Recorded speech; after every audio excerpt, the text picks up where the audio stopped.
What's up guys, Well Customs here, and today we're taking a look at a special set of figures here. It is a DC Multiverse Suicide Squad figures, Harley Quinn and the Joker at the same time. Now there's a bunch of different versions for both of these figures.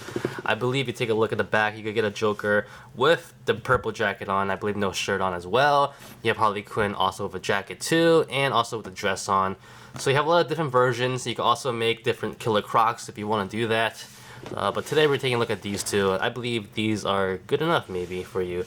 Maybe if you want the purple jacket Joker, but I don't like the smile. I probably had the head with that body, but today we're looking at these. Let's open them up.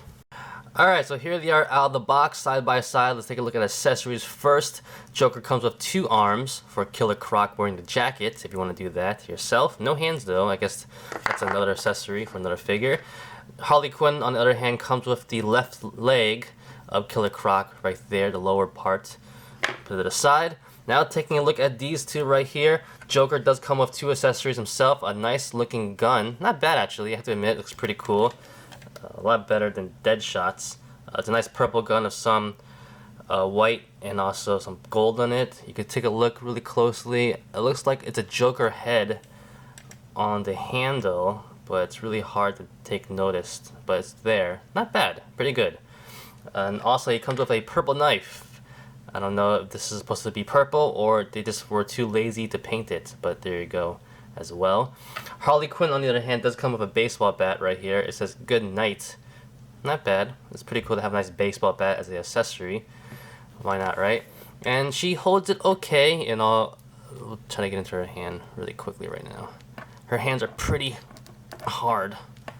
Can't get it in there. No, never mind. I got it. Once you separate her hands, it's not bad. Pretty good. If you want to, you could try to get her to hold both of them, which you probably have no problem doing like that. Joker, on the other hand, one hand on the right hand does have a trigger finger, so try to get it in there. These hands are pretty stiff, and the accessories are pretty rubbery, so you gotta bear with yourself right there. Fits in pretty good right there. I'm sorry, I'm not even focused. There you go. And the knife will go in this hand, most likely, like that. So you have no problems holding the accessories for each figure right there. Alright, so right now we're going to take a look at Joker first, because he is sporting a pretty standard body when it comes to any kind of DC Universe figure with the suit on or jacket on and stuff like that. But it's very interesting because if you look underneath his jacket, he has no shirt on, and it looks like he has a lot of tattoos and pretty much a new looking sculpted body. It's small though, but it's pretty much new. We'll take a look at it up close right now. So actually, right here it's stuck together and you can't really open it up, but I am going to do that using my X-Acto knife. So if you guys want to do this, be careful like always. Get help from your parents and a guardian if you're too young to do this. It looks like we're going to do it a little better than that. So give me 1 second, because I want to see what's underneath this jacket. Almost there. Alright, so we are back now. We cut the jacket open, and you can take a look underneath his body. Man, they got some nice tattoos there. It looks pretty good. Got a smiley face on the bottom, Joker across their abs, a lot of ha ha ha on one chest. On the other chest, it looks like a Joker right there with the skull head. I'm trying to zoom in a little more so you can see that. Alright, there you go. Looks pretty good. Pretty nice. I don't think he has anything on the back. No, it's pretty plain. But it's pretty cool, I have to admit. And like I said before, the body sculpt looks pretty new. I don't think they ever did this before on this size of a body, so that's something different. Nice to see. Taking an up close look at the Joker, you see on top of his head it's damaged. He has a little teardrop over here, a star over there, which is kind of interesting. But yeah. Taking a look at the figure itself, pretty good job. The sculpting is pretty good. Does it look like Leto that much? Not that much, but if you just look at the figure itself, it's a pretty good job. Very clean looking, so you can't deny that. The hair looks pretty good as well, no complaints there. The body looks pretty good too, I have to admit. Maybe they might have a shirtless Joker in the future. I don't mind buying that one. But taking a look at the rest of him, he is sporting a nice silver jacket with a red shirt underneath, if you want to call it that. Looks pretty good, pretty standard, and the pants are black. So it's a pretty interesting looking Joker, not bad. You know, I think if you cut the jacket open like this and clean it up a little bit, it's not a bad look for your figure right there. This is a pretty decent looking Joker, I have to admit. Alright, now taking a look at Harley Quinn. Now, a lot of people have had their own opinion of this figure when it first came out or when they first saw the promotion pictures. I have to agree, the face sculpt isn't the greatest, but I actually don't mind the body. The body looks pretty good. Now, I know a lot of people say she looks too butch or too big. While that is true, it is kind of accurate. I mean, she's not the smallest woman. She definitely has a great looking body. But have you seen her like in Focus, other movies? She has a great body, but she is a little bit bigger, to be honest. You know, she's not petite, but she's not huge. So I actually don't mind the body sculpt, actually. You see her in a bikini in Focus, you see what I mean. But it looks pretty good in my opinion. And actually, all the details on this, all the accessories, all the, you know, even down to the boots and the heels, it looks pretty good. They did a pretty clean job. It's a clean job. That's what matters. Actually, it's pretty good.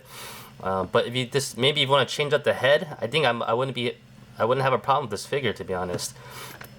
Taking a look up close, you have, what does this say? Daddy's Little Monster. Not bad. Pretty good. Take a look back over here. Looks pretty nice. Like I said, it's a clean figure, not bad. She has some bracelets over here, nice belts, a little tear in her shirt over there.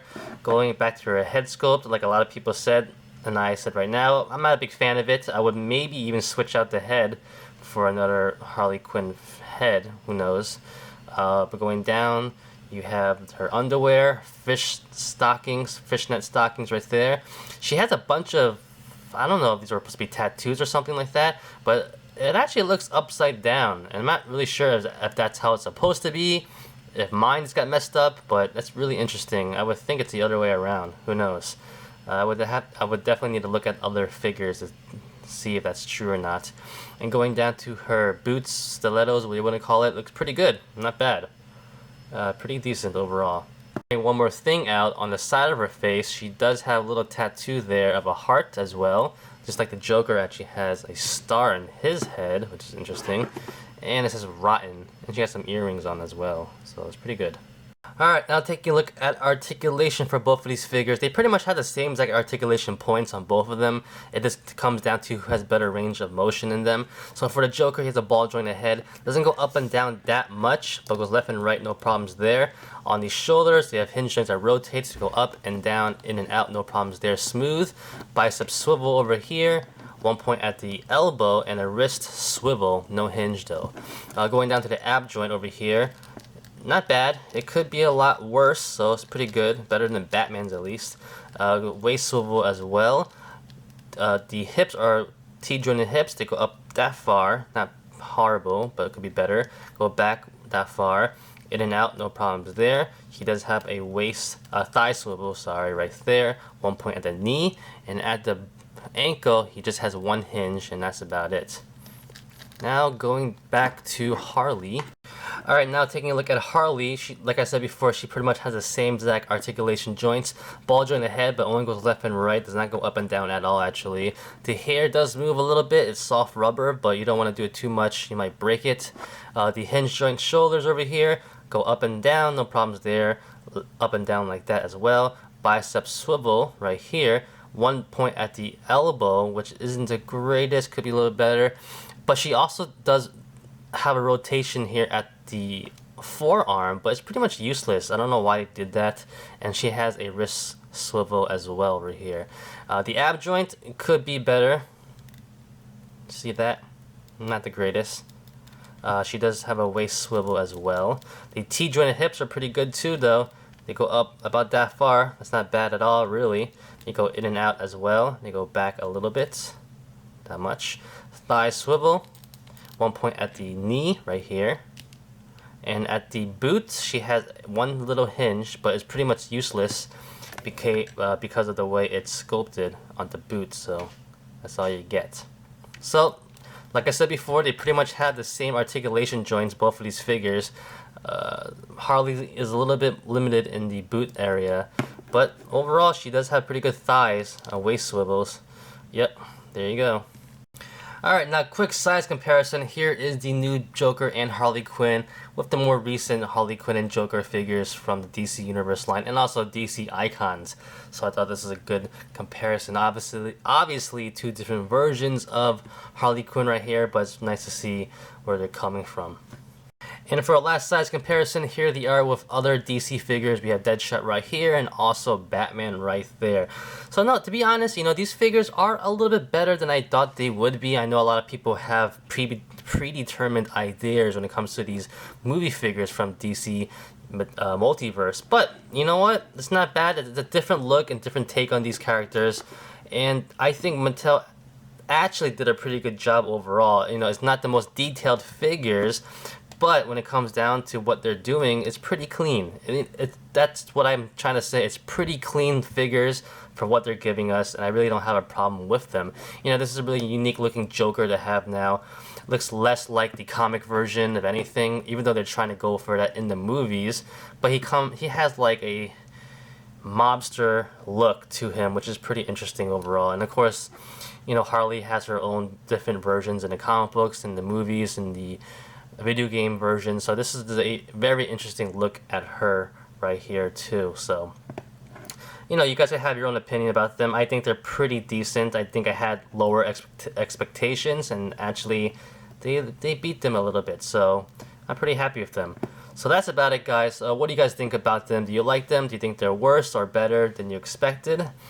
And that's about it, guys. So thanks for watching. Like always, comment, criticize, subscribe, do whatever you want to pay attention.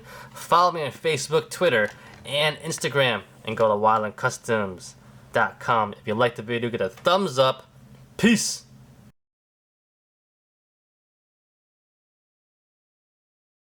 Yep, there you go.